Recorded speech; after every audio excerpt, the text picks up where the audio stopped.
Assalamualaikum warahmatullahi wabarakatuh. Perkenalkan, nama saya Tri Widianti, NIM 2130202236. Di sini saya akan menjelaskan tentang interaksi edukatif di lembaga pendidikan. Pengertian interaksi edukatif. Interaksi edukatif dapat diartikan sebagai suatu aktivitas relasi berbagai elemen edukatif, baik pendidik, staf, administrasi, maupun anak didik. Istilah interaksi pada umumnya adalah suatu hubungan timbal balik antara individu satu dengan individu yang lain yang terjadi pada lingkungan masyarakat atau lingkungan sekolah. Mereka dengan bersama-sama memiliki kesadaran dalam menciptakan suatu iklim pendidikan dan pembelajaran di sekolah untuk menghasilkan sumber daya manusia anak didik yang berkualitas dan handal sesuai perkembangan zaman. Definisi kelompok. Suatu kelompok meliputi dua atau lebih manusia yang di antara mereka dapat beberapa pola interaksi yang dapat dipahami para anggotanya atau orang lain secara keseluruhan. Banyak ulama mengatakan bahwa kelompok sosial adalah suatu grup, yaitu sejumlah orang yang ada hubungan antara satu dengan yang lain, dan hubungan itu bersifat sebagai sebuah struktur.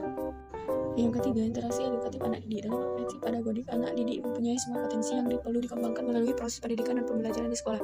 Kebutuhan anak di atas disebut homo educandum.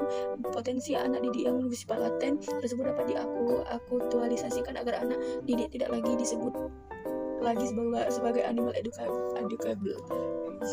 Anak didik mempunyai sejumlah karakteristik. 1. Belum memiliki pribadi dewasa susila sehingga masih menjadi tanggung jawab pendidik. 2. Masih menyempurnakan aspek tertentu dari kedewasaannya sehingga dapat menjadi tanggung jawab pendidik.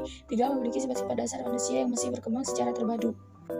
Ada 3 aspek tentang karakteristik anak didik. 1. Perbedaan biologis. 2. Perbedaan intelektual. 3. Perbedaan psikologi.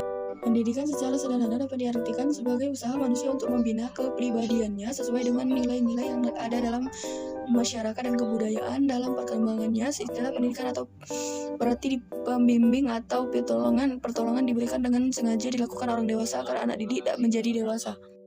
Jadi kesimpulannya, interaksi edukatif pendidikan hanya bisa tercipta apabila seorang pendidik memenuhi kompetensi dan profesionalisme dalam proses pembelajaran, juga memahami latar belakang anak didik. Seorang pendidik memenuhi peranan penting dalam menciptakan interaksi edukatif di sekolah. Interaksi edukatif terlihat dalam pelaksanaan proses pembelajaran atau tahap-tahap pembelajaran yang dilakukan oleh seorang pendidik. Interaksi edukatif antara pendidik dan anak didik yang diharapkan tercapai dengan optimal apabila adanya kesadaran pendidik bahwa tugas mulia adalah dalam mengajar dan mendidik anak itu sifatnya komprehensif. Seorang pendidik akan merasa bahagia dan memiliki kepuasan jika anak didiknya berhasil. Proses interaksi edukatif ada 2, yaitu pertama, kegiatan pendidik mengajar dan gayanya sendiri, dan kedua, kegiatan murid belajar dengan gayanya sendiri pula.